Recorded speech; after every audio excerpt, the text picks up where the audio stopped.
Jayde didn't normally like strangers on her vessel, but she couldn't leave the woman behind to die. The woman was speechless. Jayde gave her a moment to take in the information, then she motioned to the door. "We've got to go. Now." "I'll come with you," the woman said. I've got to get something. Then I'll be ready." She pushed the tables aside and hurried across the room to the door, which was partially ajar.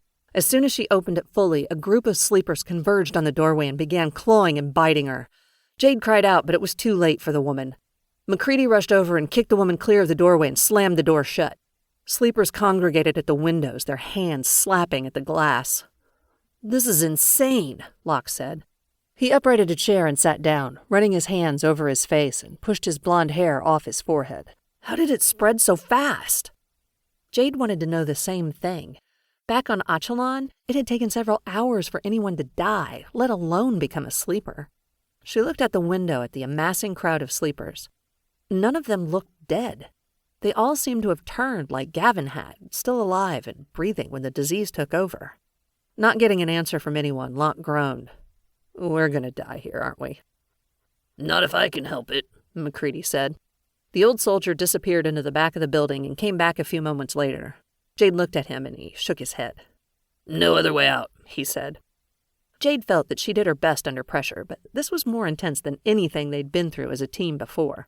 She looked back to the window and saw the bloody face of the woman they'd rescued moments ago. Her face was twisted into an angry scowl and she scraped at the glass with her fingernails. "Our only option is to get to the ship," Jayde said. "The question is, how? I've only got 2 shots left in my pistol, and we left the flamethrowers in the cargo transport. What about your rifle?" MacCready checked the side of the weapon and grunted. 50% left. That'll get off a good number of shots, but I don't think it's going to be enough." Jayde began pacing back and forth across the room, trying to figure out how they were going to escape. MacCready went behind the bar counter and grabbed a bottle of something clear. He pulled the lid off and drank a deep gulp. "This is my crew," Jayde thought to herself. "I have to get us out of this mess." Great. MacCready's resorted to alcohol. He's going to drink himself to death one day. "I got it," Jayde announced. "The alcohol." "I'm all for getting drunk," Locke said. "But I don't think it's the best time for that."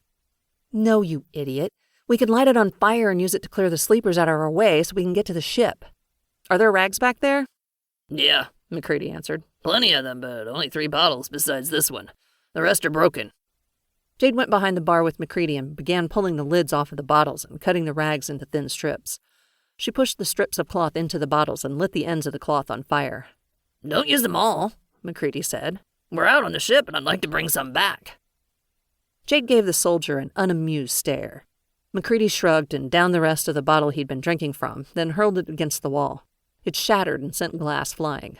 "Let's do this or die trying," MacCready grunted. "Preferably the first one," Locke said. Jayde handed a bottle to each of them and took one herself, then walked to the door. The noise of the sleepers made her skin crawl. It had been so long that she thought she would be lucky enough to never hear those sounds again. Fate had other ideas, apparently. "You 2 ready?" Jayde asked. "No, but who's ever ready for anything?" Locke answered. "True. On the count of 3, then." Jayde grabbed the door handle and made eye contact with Locke and MacCready. 1, 2, 3! She jerked the door open and let the 2 men hurl their bottles out first. Then she risked a glance at the sleepers before tossing her bottle away from where the other 2 had thrown theirs. She banged the door shut and ran to the window. Flames were spreading from one sleeper to another, their proximity to each other helping the fire scatter among them. "I think it's working," Jayde said. The sleepers at the windows moved toward their fellows and Jayde grabbed a chair. "Run like hell, boys."